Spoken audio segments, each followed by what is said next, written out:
Morning. I'm just talking about this Valdo Collocaine, the Nottingham stabbings. He's got this life hospital order. I actually worked in psychiatry for 35 years as a psychiatric nurse, and predominantly in secure units, in the regional secure units, which covered a region such as the East Midlands or the North or North East and so on. Also in what they're called low secure units, but they're really similar sort of levels of security, but they're based in a city rather than a region. There are also PICUs which look after patients that are unwell on the acute wards and difficult to manage on the acute wards. That's the levels. You also have the high security hospitals, Rampton, Broadmoor, Ashworth. The medium secure, which are the regional secure units. Some are privately run, some are run by the NHS, but the NHS actually funds the patients to go to the private ones. That's how they make their money. That's the different levels. The low secure ones based just in a town or a city, but they have very similar security levels, some of them, to the medium. You also have the PICUs, which don't predominantly take what's called forensic patients, offenders, which the other secure units do. Although they do take them sometimes, it gets a bit mixed.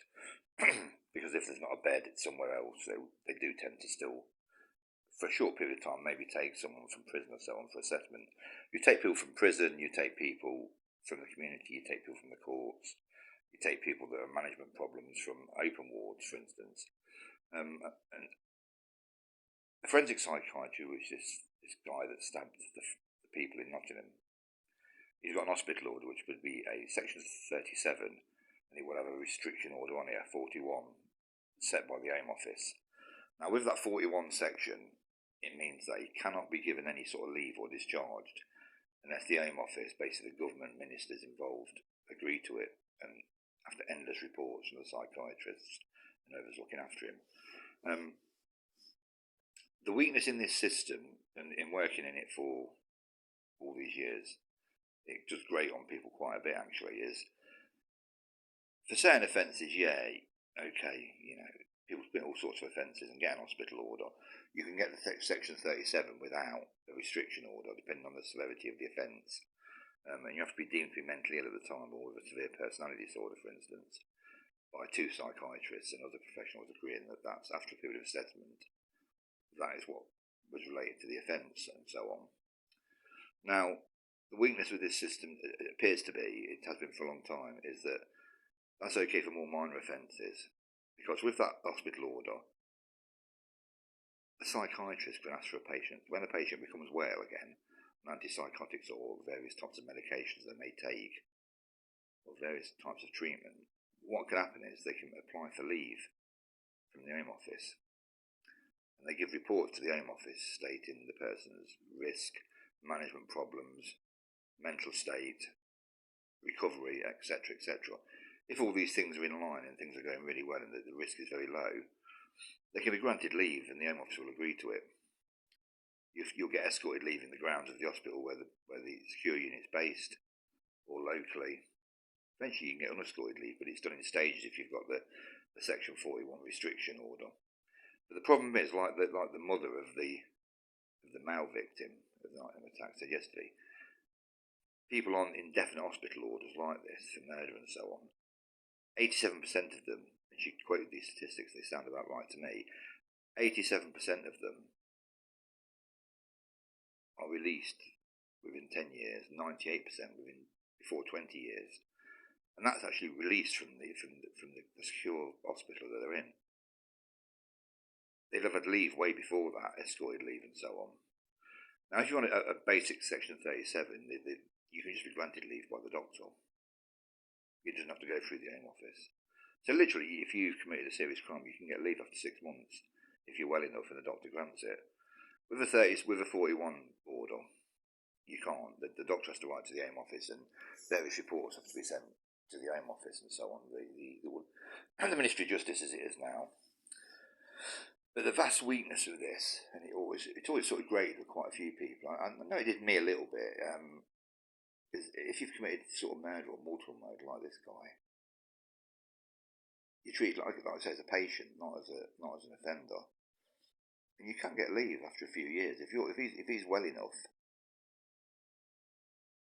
mentally, and his risk has gone very low, and he's been very well behaved inside the secure hospital, you can eventually make it down from an high secure to a medium secure to a low secure, and you can actually get leave, escorted leave, in the local area with staff after a few years. In 10 or 15 years, you could be released. Potentially, you could be released because there's no procedure in that what can send you to prison, because you've got an hospital order, not a prison sentence. So you can't say, oh, you've got to go back to prison, because you've not got a prison sentence. It's an hospital order. So you cannot be, you can't be transferred to prison unless you commit another offence inside, say, the hospital, and he's charged with it. Then you can get a prison sentence for that. But that's unlikely. I think with very serious crimes like this, when there was sort of a triple murder or double murder, something really serious like this, people should really be sentenced to a prison sentence with a tariff given by the judge or whatever of 30 years or whatever, 35 years. When you're unwell, you go in the secure hospital.